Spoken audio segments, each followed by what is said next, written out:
país. Creo que esa es una manera bien interesante, cómo estamos estudiando las prácticas musicales desde distintos enfoques o aproximaciones, pero en lo que toca a la comunicación de los resultados de investigación, estas modalidades de presentación me parece que están siendo afortunadamente cada vez más recurridas, ¿no? Nos ofrecen un panorama mucho más amplio de lo que puede ofrecernos, por ejemplo, un texto escrito. En relación a la pregunta 2, la creación de nuevas músicas a partir de procesos diversos es sin duda uno de los ejemplos más significativos de la complejización de este ámbito de la vida humana. Es decir, las sociedades locales han venido interactuando con otros universos sociales mediante la apropiación local de expresiones musicales mediatizadas. Todos los casos presentados por Miguel Olmos, es decir, la presentación de las distintas participaciones, abonan a la problemática de este tópico que sin duda seguirá siendo, seguirá estudiando en los años subsecuentes, ¿no? El trabajo coordinado por Miguel tiene la gran virtud de introducir la dimensión histórica en la conceptualización y el estudio de las dichas sociedades tradicionales. El uso de la palabra contemporaneidad de entrada nos sitúa de frente a otra conceptualización de estas sociedades como sociedades dinámicas que, como se anotó, han venido interactuando con otros universos sociales mediante las prácticas musicales mediatizadas, ¿no? Ya casi terminamos por aquello del frío y del hambre. Después vino la participación que fue en este espacio de María del Carmen de la Pesa. Ella es profesora también de la Universidad Autónoma Metropolitana y nos presentó el trabajo entre el bolero y el rock, una reflexión comparativa en torno a la construcción de dos objetos de estudio. Tematizó las formas en que uno, como sujeto cognoscente, puede ir rompiendo sus limitaciones disciplinarias para construir de otro modo sus objetos de estudio. Nos habló de las formas en cómo las disciplinas sociales o las tradiciones teóricas dentro de la evolución de estas nos condicionan en la manera de concebir y construir nuestros objetos de estudio. Nos decía, ella en su proceso, digamos, en esta trayectoria de cómo romper sus propias determinaciones disciplinares, nos dijo, cambiar la pregunta de qué hacer con los medios, qué hacen los medios con los sujetos, por qué hacen los sujetos, ya no con los medios, sino con la discursividad social. Es decir, este desplazamiento epistemológico me parece que es importante que lo subrayemos. No como había problematizado, como ella lo dijo, distintas tradiciones de pensamiento desde la izquierda, de los medios como los medios de comunicación como enajenantes, alienantes. Es decir, romper ese planteamiento, no qué hacen los medios con los sujetos, sino qué hacen los sujetos con los medios y con la discursividad social. Eso que parece tan sencillo creo que corresponde a un giro epistemológico bien interesante. Paso rápidamente a la parte más adelantito, ya no leí el punto 4. Como ustedes recordarán, los trabajos de María del Carmen están fuertemente centrados en análisis del discurso. Trabajó con el análisis de las canciones, cómo se preguntaba ella, cómo nuestra sensibilidad amorosa ha sido configurada por la canción de amor. El punto 6 es otra cita, dice, toda esta visión que aprendemos no sabemos ni cómo, a través de mecanismos preconscientes, inconscientes, a través de una discursividad social, de formas retóricas socialmente establecidas que van conformando nuestras subjetividades. En ese sentido, o desde esa óptica, me parece que el análisis crítico del discurso o de la lírica de las canciones se abre como un campo pues bien interesante, ¿no? Que puede generar conocimiento bien significativo. El punto 7 nos decía cómo esta discursividad social se reproduce no solamente a través del discurso, sino también mediante actos y comportamientos. Finalmente, ella trabajó, además del bolero, trabajó el rock o la escena del rock en México y nos decía o le interesaba saber cómo el rock se convirtió en un espacio de impugnación social y después de participación política. El rock como un proceso de constitución de identidades políticas. En fin, yo pasaría a la parte más bien de de puntos de tensión, pienso que trascender las limitaciones disciplinares necesariamente desemboca o podría desembocar en estudios transdisciplinares de las prácticas musicales. Yo creo que ese es un ejercicio epistemológico que quienes estamos en este proceso formativo podríamos ir reflexionando. Sí servirse de los planteamientos teórico-metodológicos que nos ofrece nuestra propia disciplina, pero al mismo tiempo voltear hacia otras disciplinas y ver qué nos ofrecen, ¿no? Qué nos dan para ver si podemos hacer otras lecturas de los mismos casos que estamos estudiando. Las ideas de María del Carmen, desde mi punto de vista, hacen eco en lo que planteó Miguel en su trabajo. De otro modo, pero me parece que se están acercando. ¿Qué han hecho los sujetos desde las localidades con los medios y con toda la discursividad social movilizada a través de distintas prácticas musicales? Yo creo que el trabajo coordinado por Miguel, de cierto modo, está atendiendo este problema que tiene que ver con una complejización de este ámbito, sobre todo a partir de la segunda mitad del siglo XX, y no solo en la historia de México, sino a nivel global. Es decir, y reitero, ¿qué hacen los sujetos desde la localidad con los medios y con toda la discursividad social movilizada a través de distintas prácticas musicales? Me parece que esa es una ruta de trabajo también importante. Paso rápidamente a la revisión sucinta de la penúltima intervención, que estuvo a cargo de José Juan Olvera Gudiño del CIESAS Noreste. Como recordarán, él nos presentó una ponencia que tituló Cuantitativo y Cualitativo, Convergencia Metodológica en el Estudio de la Música Popular en México. Expuso los avances de investigación sobre la música popular en el noroeste de México y el sur de los Estados Unidos en el periodo 2004-2014. Se preguntó cómo hacen los músicos para vivir de esta actividad en la convergencia o la coyuntura del cambio tecnológico, la piratería y la violencia que les tocó vivir en el noroeste de México. Esa pregunta a mí me parece particularmente interesante, y él subrayaba que el aspecto de la violencia y del desarrollo tecnológico es particularmente relevante en el norte del país. Vamos a ver por qué. Su interés, como recordarán, es la economía de la música, pero de la música popular de abajo, no la de la gran industria de la música. Trabaja entonces con la economía de los músicos, de aquellas personas que deciden hacer de esta actividad su medio de subsistencia. Hay pocos datos cuantitativos, nos decía, al respecto de esta actividad laboral. Esto corresponde, nos dijo, a una suerte de invisibilización de estos sujetos y de esta actividad económica. Como no hay datos cuantitativos, José Juan construye sus propios indicadores para trabajar con las economías de las músicas que están en la informalidad. Ese punto me parece que metodológicamente es importante para quienes trabajen justamente con grupos sociales o con músicos que se ubican en ese ámbito, en el ámbito de la informalidad, donde no hay indicadores. Entonces, ¿cómo hacemos para generar esos indicadores y que luego nos permitan hacer lecturas particulares de una realidad social, ¿no? No sé si recuerden quienes estuvieron aquí.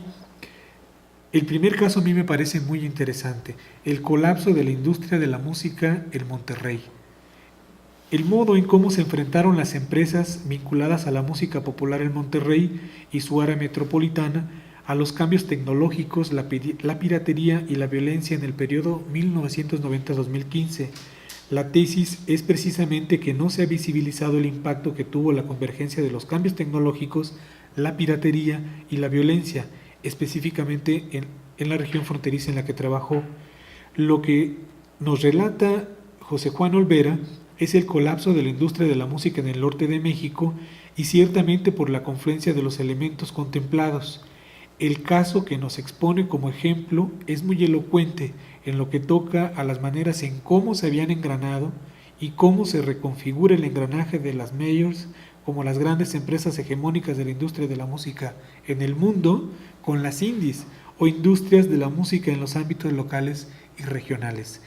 Ese tema que ha sido muy estudiado en otras partes del mundo, es decir, el impacto de la digitalización o de la era digital en la economía de la música, en México, digamos que ha sido poco, hasta donde llega mi conocimiento, ha sido poco explorado o empieza a ser explorado. En ese sentido, creo que el trabajo de José Juan es bien interesante. Para quienes no lo conozcan, pueden consultarlo o pueden contactarlo a él. El segundo caso, como recordarán, tiene que ver con lo siguiente: cómo cuantificar la economía del rap en la región, en la ciudad de Monterrey. Es decir, estudió el rap periférico, independiente, no la escena del rap de la gran industria. Él nos dijo: la mayor parte de sus actividades se desenvuelven en la informalidad y esto impide acceder a datos al valor generado económicamente, cantidad de empleos, cantidad de unidades económicas, pero entonces uno puede tratar de generar sus propias serie de indicadores. Para ello, y aquí viene la enseñanza metodológica desde mi punto de vista, Olvera hizo una metodología cuantitativa indirecta.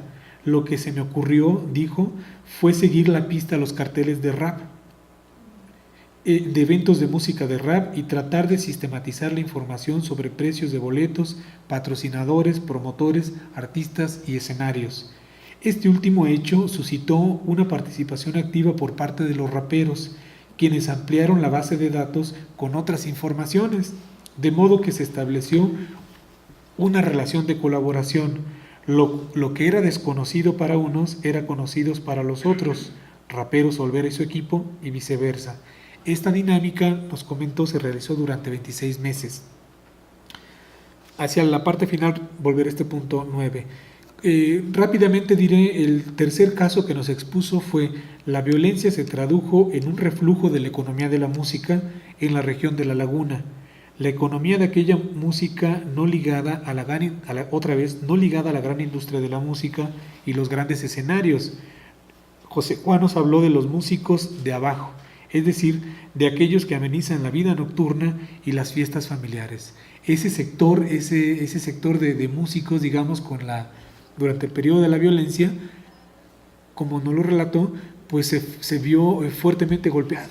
Es decir, ellos tenían su actividad laboral, su ingreso económico fundamental era la actividad como músicos, pero la presencia de los grupos bien organizados del crimen impidió que estas actividades se desarrollaran con normalidad, ¿no? Miren, ya casi estamos terminando.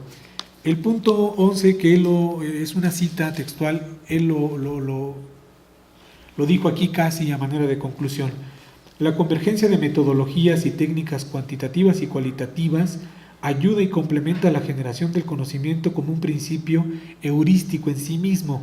La relativización de nuestros hallazgos con otro tipo de datos siempre es sana, pues nos interpela y nos ayuda a generar nuevas preguntas. En esta coyuntura, la perspectiva de la investigación-acción participativa ofrece una construcción más horizontal y mutuamente verificada del dato por parte del académico y del colaborador. El colaborador, en este caso, el ejemplo que para mí por lo menos resultó más claro, fueron los raperos, ¿no? Ahorita vamos a ver rápidamente de qué manera. En el punto 1 del lado derecho, diría que este tipo de producción de datos cuantitativos en economías informales es completamente aplicable a otros ámbitos o realidades musicales informales. Piénsese, por ejemplo, mercados regionales, ¿no? Mercados de música regionales que no circulan por YouTube o por las grandes cadenas distribuidoras de discos. Es decir, hay mercados regionales locales que tal vez han sido poco atendidos y poco estudiados en términos de la importancia económica que tienen, ¿no? Evidentemente ahí la piratería es un aspecto que hay que considerar. El punto 2, el compartir los datos con los protagonistas de la escena fue enriquecedor, en este caso los raperos. La lectura de los datos por estos últimos detonó otras formulaciones discursivas o desarrollos temáticos que las entrevistas directas o a fondo no habían suscitado. No sé si recuerdan quienes estuvieron aquí, José Juan nos decía que cuando los raperos, es decir, los actores centrales, digamos, de la escena, empezaron a leer los datos vertidos en esta base de datos, empezaron a ver otras cosas y por lo tanto empezaron a hablar de otras cosas, ¿no? Y eso generó a su vez otras preguntas de investigación, es decir, José Juan al escucharlos los decía, pues yo no había pensado en eso, pero efectivamente eso supone otra línea de trabajo, en fin, ahí se va construyendo una estrategia de investigación dialógica, ¿no? Que me parece que es bien importante que la conozcamos. Lo interesante de Olvera, primero, es que nos invita a trabajar con la economía de la música, de las economías informales sobre todo, y después que nos ofrece una metodología para construir indicadores económicos allí donde no existen indicadores. El ejemplo de la escena periférica del hip hop en Monterrey creo que es ilustrativo. Miren, y ya para terminar, la última participación que corresponde a la intervención de Sergio Navarrete Pellicer, quien nos presentó el documental Somos Negros de la Costa, una experiencia de investigación, acción etnomusicológica. Voy a seguir el mismo procedimiento, es mucho más corto. No sé si recordarán quienes estuvieron. Pienso que el documental que nos presentó forma parte de un proyecto mucho más amplio relativo a la implementación de un modelo educativo musical. Como podemos darnos cuenta, este trabajo, este proyecto colectivo se deriva de cierta manera también de la trayectoria que traían, del impulso que traían ellos, ¿no? Desde el proyecto de las etnografías culturales, musicales, perdón, de Oaxaca. Este proyecto, como dice en el punto 2, se inscribe en una realidad social en la que se ha venido desarrollando un movimiento político importante que busca que la población afromexicana sea reconocida como un grupo étnico diferenciado. Nos decía Sergio, se trata de 12 municipios afromexicanos que a lo largo de los años han venido constituyendo una agenda político-cultural. La intención de los participantes en este proyecto colectivo justamente fue reforzar esta parte cultural, como lo comentaba Sergio. La idea fue realizar talleres de música que tuvieran un impacto inmediato en la población local. Se creó, este es un punto importante, un portal web en el que se fue vertiendo parte de los materiales generados en campo y en la realización de los talleres mismos. Estas nuevas formas de comunicación de los resultados de investigación-acción están generando canales de interacción con las personas que trabajaron. Sergio nos comentaba que según los datos vertidos en la propia plataforma web, el mayor número de consultas a la página misma viene de la región de la Costa Chica, es decir, no del extranjero ni de la Ciudad de México. Esto es, quienes están consultando más esa información es la gente local. Creo que eso nos habla de un punto que voy a recuperar ahorita en la sección de puntos de atención o comentarios. En síntesis, yo creo que el documental, como recordarán, Somos Negros de la Costa, ilustra el trabajo realizado por este colectivo. ¿Hasta qué punto, nos preguntábamos ese día, la producción audiovisual como un medio de difusión y también de generación de conocimiento es algo que en los ámbitos estrictamente académicos es poco valorado?